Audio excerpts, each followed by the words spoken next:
Hi, it's Matthew Donegan-Ryan. Today, I wanted to share a heartwarming story by a member of the Tesla Owners Ireland group about their journey to Poland to rescue what started off as 70 Ukrainian refugees and eventually led to bringing over 1,148 refugees, Ukrainian refugees to Ireland and settling them in the country. So I'm welcomed here by John Ryan. John's my uncle. John, thanks for joining me today. Hi, Matthew. My pleasure. Yeah. So let's jump right in. So this was obviously an incredible feat. Maybe you could tell us just a little bit about why you were inspired to do this and how the group kind of came together. Yeah, sure. I was, I guess, sitting at home one day soon after the invasion had taken place. There was a lot of really dark news, obviously, on the TV. People were a bit depressed about the whole situation that was going on in the Ukraine. And suddenly I was scanning through my Facebook pages and I was on the Tesla Owners Ireland forum. And I saw a call to action to travel across the continent, to drive across the continent in what they then termed was a Tesla convoy to rescue Ukrainian refugees coming into Poland or already in Poland. So I said, "Why the hell not?" I clicked the button and went for it. So that's how it kicked off. Well, how much? So, how many of you were there at the start, and how many additional people kind of joined in along the way? Yeah, it was really interesting because I didn't know any of the other guys except virtually, I guess, through the Facebook forum. And a date was set to prepare for the first trip. So once the preparations were, which were a little ramshackle to start with, started, we ended up getting 13, maybe 14 drivers, all Tesla drivers, who volunteered to travel to Poznan in Poland to bring back as many refugees as we could fit. So that was the start of it. And we then had a couple of Zoom calls, we had a couple of WhatsApp groups set up, and we only met for the first time at Dublin Port at 7 o'clock one March, cold March morning to set off on our mammoth trip. Oh yeah, so that's wild how some of your virtual friends become in-person friends so Yeah. easily. So, for those of us here in the U.S., maybe just explain that trip, like Ireland to Poland. That sounds like a long way. A couple ferry crossings, several countries, EU, non-EU. Maybe tell us about that actual trip. Where did you start, and Yeah. where did you spend each night? And then we'll talk about supercharging kind of after that. Sure. Yeah. I mean, the trip was complicated by the fact that Britain had left the EU recently. So our journey outbound was different from our journey back. So, in terms of the driving part of the journey, it was a 4 day trip. It was driving roughly 12 hours a day in our Teslas.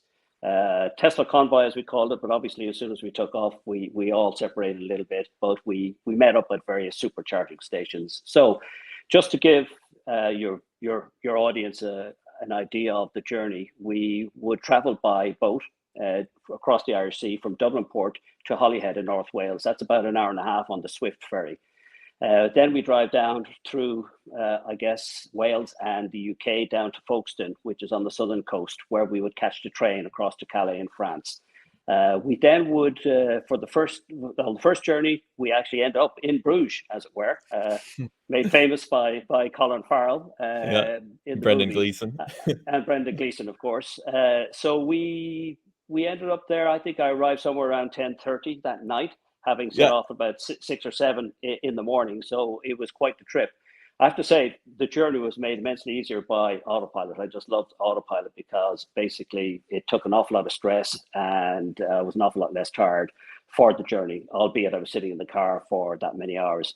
So our first opportunity really to get to know each other was then in Bruges when In we got Bruges, yeah. there, and yeah, and managed to get a couple of beers together and introduce ourselves properly. So the next morning, then we took off to drive to Poznan. This was another pretty immense trip across, I guess, part of Belgium, some of Holland we caught, and then we traveled right across Germany in the Autobahn to end up in Poznan, Poland. And What I what kind got of that speeds were you hitting on the Autobahn? where possible. I got up to probably about 170 kilometers an hour. Sorry, I know you think in miles per hour. That's just over 100 miles an hour. But it was quite remarkable. In some cases, I would travel in the third outside lane, and then the fourth lane. These cars were going past me at immense speeds, which I could have done too, but I wasn't up for it. So yeah, I mean, traveling at Did pretty that did pretty that heavy eat speeds. into the range pretty quickly going at those kind of speeds, or didn't notice too much? Not really. I guess what was really fascinating for me was the learning curve with regard to navigation. I mean, the car essentially just took me where it needed to take me. It understood obviously how I was driving, and it plotted my journey. And if necessary, it would change it. But I didn't see too many changes. So I think going across the continent from Bruges to Poznan, I probably had maybe 2 or 3 supercharging stops en route, and then we ended up at a hotel which had a supercharging bank. Yeah. So in Poznan, so we Well, could well, charge overnight. let's dive into that supercharging a little, because a lot of people haven't done long distance driving. But when you set out on the trip, did you have to plan out each stop, or you just got in the car and you did whatever was recommended by the operating Our, system? our planning got to be a lot better by the time we did our fourth trip. So Yeah, we were pretty much winging it for the first trip, but it worked out pretty well given, in fairness, the sophistication of the navigation system. So, for example, traveling from Holyhead to Folkestone in the UK, I only really needed to stop once before I got to Folkestone, where I'd supercharged there. So let's say 2 supercharging trips, from North Wales down to the southern part of England. Uh, but the car just took me where it needed to take me. So I was pretty comfortable with that. I got used to it. yeah, And if I traveled a bit faster, I guess maybe I might have had to stop one more time across the whole journey. But, as I was 62, nearly 63 at the time, it's, 3.5 hours in the car was time for me to get out for a bathroom break anyway. yeah. Indeed, indeed. And so, how many? You said it was like 3-4 days before you got to Poland, or how many nights did you No, spend?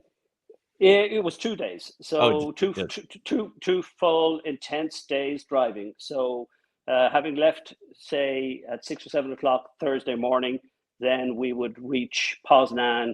I think it was 9, half 9, 10 o'clock at night as the dark was coming down. So I remember wow, leaving Bruges in the dark and arriving in Poznan in the dark that yeah. So, particular day. And that was very, very emotional for me arriving into Poznan first time. oh, Yeah. I'm sure. What? Well, yeah. What were you? Did you show up at like a big refugee camp, or what? Like, what was the setup there? The, We had we were organized, to a certain extent, in that we had a hotel booked. We had made contact with the refugees, so we were in a situation where we knew what we had to do for the first trip. Insofar as we had names of maybe, I think it was I think up to 70 refugees, yeah, for yeah. our first trip. And what we did was we slept overnight on the Saturday night, and then the next morning we got to meet with our new Ukrainian families, as we termed them. Yeah. Oh, wonderful. And so, how many total, kilometers or miles of travel is that? Well, the total drive over and back, now our route back, and I'll explain, our route back was a little bit different, but our total drive was somewhere in the region of 3,800 kilometers over 4 days. Yeah. Wow. Yeah, Yeah. that's So serious. yeah, it was Serious. serious driving. Yeah. Yeah. And then what was it like when you met your Ukrainian families? Were they relieved? Were they still worried, or you know, in shock or concerned for their family or husbands or boyfriends that weren't able to leave the country, who were defending it? Yeah, it was very strange. It was a strange experience because for our first trip, that next morning, which would have been the Sunday morning, we met. I guess some groups had come to our hotel. This was all organized by people that we had sent in advance of our arrival. And then we went to some refugee camps as well to pick up people who'd been, staying there for a period of days. This was essentially an overflow system they had in Poland for Mhm. refugees. Poland has done an incredible job of taking in vast numbers of Ukrainian refugees, but they just literally ran out of accommodation. So we picked up some people at the hotel. We picked up some people at the refugee center. It was a very strange experience because those people really, even though we had shown our credentials to the officials and everybody knew, at least from an official point of view, who we were, they were a little bit scared because there had been stories going around about trafficking and so forth. So, in fact, the Polish police thankfully did check out all our identities and made sure that we were who we said we were. So when people got into our car, they were, yes, moderately happy to be on their way, but a little bit apprehensive. And you got to remember that a lot of these people didn't speak English. There was maybe 1 in 8 or 9 people could speak English, and in my car they had very, very limited English. So really So setting out. how did you communicate with them once? How did you communicate once you were underway? Uh, I think we learned this as we went along, that you didn't communicate too much. You just tried to make them feel comfortable. Every now and again, you might say something, or use your hands to communicate, whatever. I think the first bit of attention I got was when I hit the accelerator out on the motorway in my Tesla Model 3 long range. And the only thing I understood was the woman sitting in the passenger seat beside me said, "Oh, something about superb machina." so, so, So so they were a little overawed at the takeoff of the and had Tesla. any of them, were they aware of Tesla or Elon Musk, or they seen the cars before, or knew about Starlink or anything like that? Well, the first family I picked up, okay, was, I guess there was a 30-year-old mother, her 6-year-old boy, and her mother Lubov, whom, by the way, we're still in contact with a year later. Okay, we still meet with them and regularly go to lunch and so forth. So they were very apprehensive starting off, Mhm. very apprehensive. And then I had maybe a 55-year-old woman in the passenger seat as well. So their communication was very, very limited, right? But they didn't seem to be aware so much of what Tesla was about. Yeah. Mhm. Although latterly, some of the families who brought over were aware of Tesla and Elon Musk. But this family, I think, probably came from a less well-off background, and they Mhm. weren't tuned to Tesla. But they were very much impressed by the car and the machine, despite the fact, they were a little bit anxious and apprehensive. Yeah, I'm sure.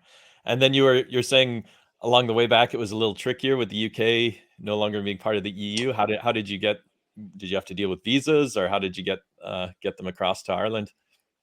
Yeah, so our trip back, we basically had to avoid the UK. So we traveled back from Poznan to uh, a town in France, Yeah, in Le the Havre center or of France. yeah. Yeah, no, not as far as that on the third day, right? So on the third day, we went to, let's say, call it a town close to Paris, and then on the fourth day, we'd go from that location. We drove from that location to Cherbourg, which is Mhm. a port on the west coast of France. Then there's a ferry there it's an overnight ferry that takes you from Cherbourg back to Dublin Port in some cases, and other times it was to Rosslare in Ireland. So that was an overnighter. But the the third night we were traveling, the first night that we would spend with our refugees, we shared the same hotel, so we'd buy them dinner. If they wanted a drink, they didn't really ask for much. They were very, very stoic in their Mhm. requirements. But we could see that they were warming to us. They understood that our intentions were good, that we were helping them out, that we were paying for their food, and yeah, the relationship started to develop despite the language barriers, and despite, in many cases, the fact that there was very little common language between us. Relationships and bonds were building. And in fact, then the next day, which was the shortest journey in the car, driving through the beautiful part of France down by Normandy or whatever, really nice green rolling hills, old villages to be seen from the motorway. We by the time we arrived in Cherbourg and the boat loomed up in the distance and they saw where they were going, there was, I guess, outpourings of joy and smiles and laughter. Yeah. So that was nice. Yeah, that's incredible. So once you had them, in Rosslare, in Ireland, then did you meet with, Irish authorities that were helping rehome them, or what happened next? Yeah, well, the first journey back, actually, we came back to Dublin Port, which is north of Rosslare. Later, we some of our trips ended up in Rosslare. At that stage, they were also quite disorganized, but became much more organized. For our latter trips, the Irish government had done really well by refugees. They were setting them up with social security numbers. They were giving them money as soon as they arrived. They were helping them with accommodation. So our job at that particular time was really just to get them to Ireland. and to the authorities. And I have to say, the authorities were really good. The Irish police, the Gardaí, the immigration, they were fantastic. They were, very hospitable, very warm, welcomed these people. Usually, what would happen then is they would stay overnight in a some sort of housing centre, like a large hotel, and from there, then they would be dispersed to pledged accommodation across the country by the authorities. So we were essentially done when we saw them through immigration, and but yeah, we kept in contact with everybody we brought over. In fact, most of the drivers have long-standing relationships with all the families they brought. Yeah, that's incredible. So then you did a total of four four of these trips. Did your convoy grow each time, or similar? Actually, actually, it kind of shrunk a little bit. We ended up the next three trips was roughly around 10 drivers each time. Um, I was probably one of the few who went on all four trips as it happened. I got sucked into some of the administration organization, Excel sheets, and so forth, Yeah, in terms of allocating passengers, and so I became more involved. But I think for me, I felt I had to do it more than once. Once was great, but to I had to prove a point to myself and go a few more times, and I've been involved ever since. yeah. Well, I can tell you, watching from afar, in the WhatsApp group was just so inspiring. So we're very proud of you for doing Yeah, that. So you ended up bringing by car, a few hundred over, and then you switched to flights. Kind of tell us about how you're able to do that. yeah. Well, I just want to talk about that first trip, actually, Yeah, Matthew, because you were privy to a good part of the journey through WhatsApp. So, what happened as I was traveling down through England on that first trip was that, you know, uh, your aunt Anne asked me to put a couple of her grandchildren on the WhatsApp group and plot the link so they could see exactly where I was. So, before too long, other members of the family started to ask could they be included so they could actually plot and track um, my progress as I drove. By the time I got to Bruges, I think there was something like 40 people on the WhatsApp group. 95% of them were family and whatever. So, I, for me, the final day driving, the fourth day driving with everybody on WhatsApp, which yeah, I could do to a certain extent while I was driving because I was using autopilot, but it allowed me to communicate with people as I drove, and that was amazingly emotional, for me that my family could actually witness what was going on as it was happening. So yeah, the trip itself, I think the that first trip we brought over 70 refugees. There was some slight variations on the drives thereafter, but it was kind of a similar type journey. Driving down through the UK across the continent, we stayed in different locations maybe as we went across. The number of drivers shrunk a little bit, so we end up typically bringing back about 44, 45 passengers, mhm. mostly women and children, but a lot of pets as well. And I think you will recall that my first trip I discovered not only did I have a pet dog, I also had a pet rat in the car, which I Yeah. which I didn't realize until I got to Cherbourg. But that was funny. Yeah, So it was fun, us watching along. You were sharing some Ukrainian terms, and so we see one of the pets is, the term translated to rat, and we all assumed it was, some other that's right. like a little dog or That, something, and of course it was an yeah, actual because rat. that's because they had a little Yorkshire Terrier, and I assumed that that's what they meant by the rat when the translation came across. But no, they actually meant rat. So we discovered that pet rats is a thing in the Ukraine. So that was fine. It was Yeah. great. So how many And you must remember, of course, for these people who've lost almost everything, their pets are enormously valuable to them. Yeah. their family. Yeah. Yeah. Yeah, how many so yeah, that's incredible. You're able to, bring the pets along.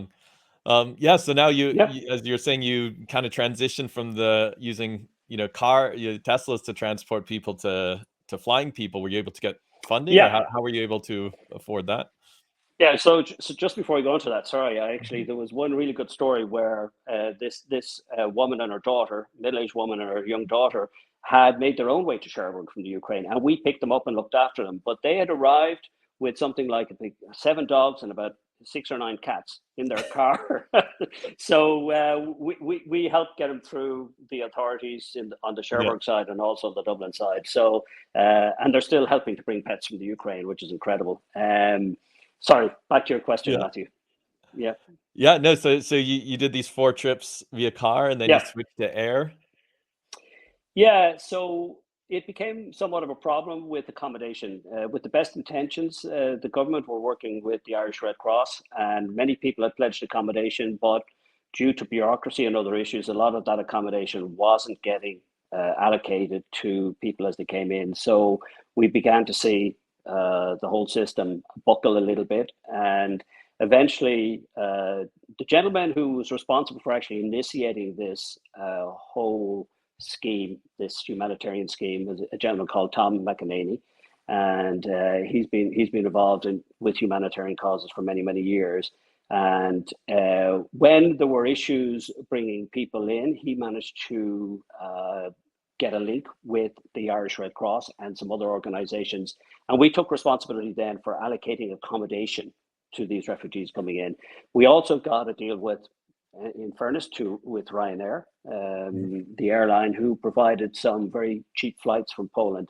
So it then began to make sense, from an economical point of view, to fly people in from Poland to Ireland and then meet them and then bring them to their pledged accommodation. So we were, I guess, now looking after the back end of the requirement in terms of bringing the people to accommodation from Dublin. Yeah, so it was literally the inverse of what we'd done before.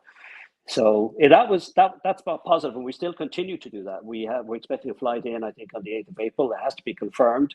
I think there's probably something in the region of 20 odd people. But as you know, the accommodation situation in Ireland is quite difficult, Yeah, and it's there is, tougher each yeah, time. I mean, Yeah, housing is very expensive, and it's a really hot topic here, and unfortunately, there's been some negative reaction to what we're doing as well. So, but we try our best to continue the efforts. I mean, the war hasn't gone away. These people are still, being bombed out of their homes. They're still leaving behind their husbands, their brothers, their fathers to defend their homeland.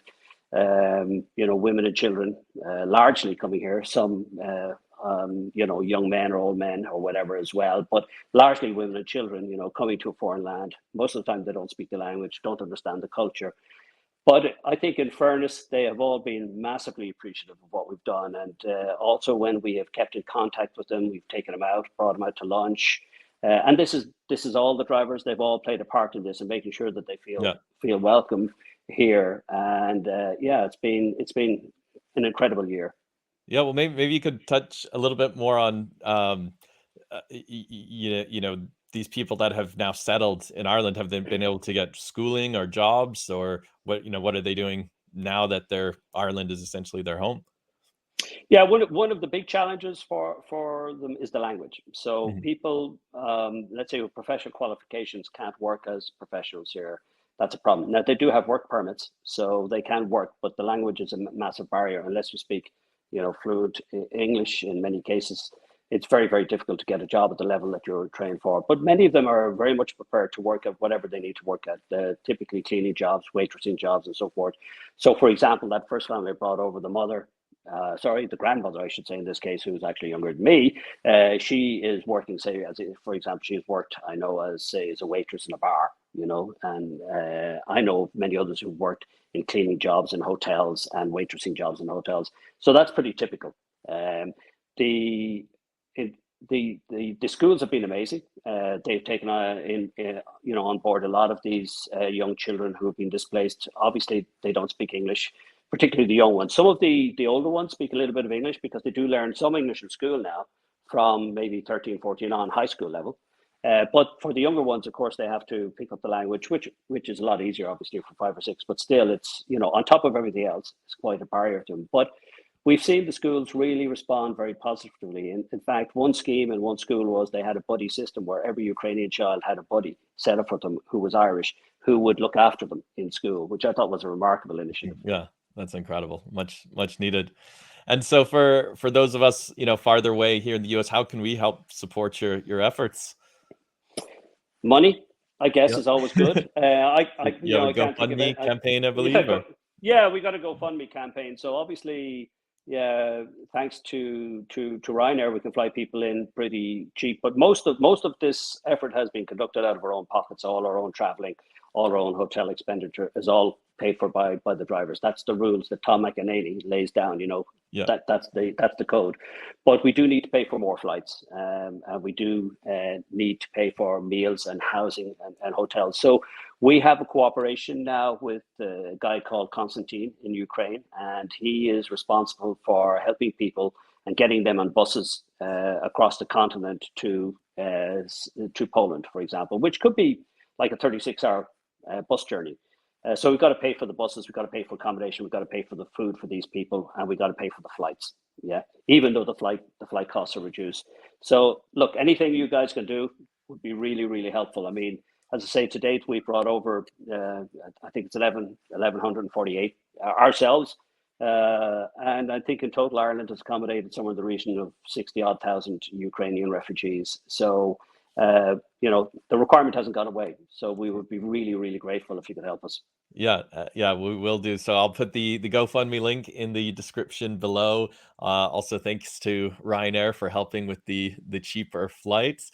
And if you have more questions for John, you can write them in the comments, or you can reach out on Twitter. John is at Matthew or at John Matthew Ryan on Twitter. I'm at Matthew Dr. So John, thank you so much for joining me today, and keep up these incredible efforts. You're doing phenomenal work. Thanks, Matthew. It's been a real pleasure. Yeah. All right. Take care. Look after look after yourself. Bye.